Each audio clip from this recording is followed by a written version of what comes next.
Hello guys, आज हामी चाहिँ क्रिमी पास्ता बनाउँदैछौँ। पास्ता बनाउनको लागि हामीले पानी बोइल गर्छौँ, त्यसमा पास्ता राख्छौँ। यसलाई चाहिँ छान्नीमा राखेर हामी छान्छौँ तातो पानीलाई।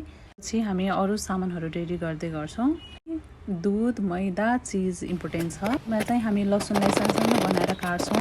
त्यसपछि हामी प्याजलाई पनि सानो गराएर काट्छौँ। अनि त्यसपछि गाजर, क्याप्सिकमलाई पनि त्यसै गरी काटेर, हरियो खुर्सानी छ भने हरियो खुर्सानीलाई पनि काटेर एउटा प्लेटमा राख्छौँ।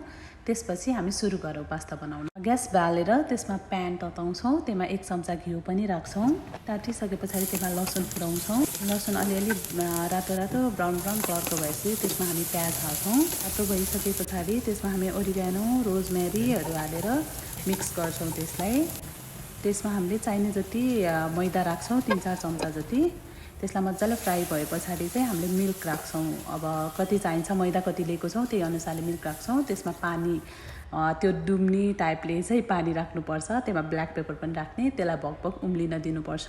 त्यसपछि त्यसमा गाजर राख्ने, गाजरलाई एकछिन मिक्स गर्ने। त्यसपछि क्याप्सिकम, अनि त्यसै गरी हामीले ग्रिन चिल्ली, हरियो खुर्सानी, अनि स्वादअनुसारको नमक, नुन, त्यसलाई राखेर एकछिन चलाउने। अनि हामीले अघि बोइल गरेको पास्ता राखेर त्यसलाई राम्रोसँग मिक्स गर्ने। अनि त्यो राम्रोसँग मिक्स भए पछाडि एकछिन त्यसलाई पाक्नमा छोडिदिने।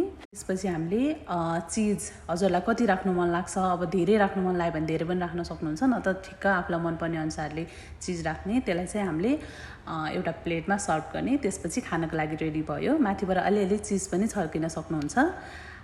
रेडी हाम्रो पास्ता। कस्तो लाग्यो हजुरलाई कमेन्ट गर्नु होला।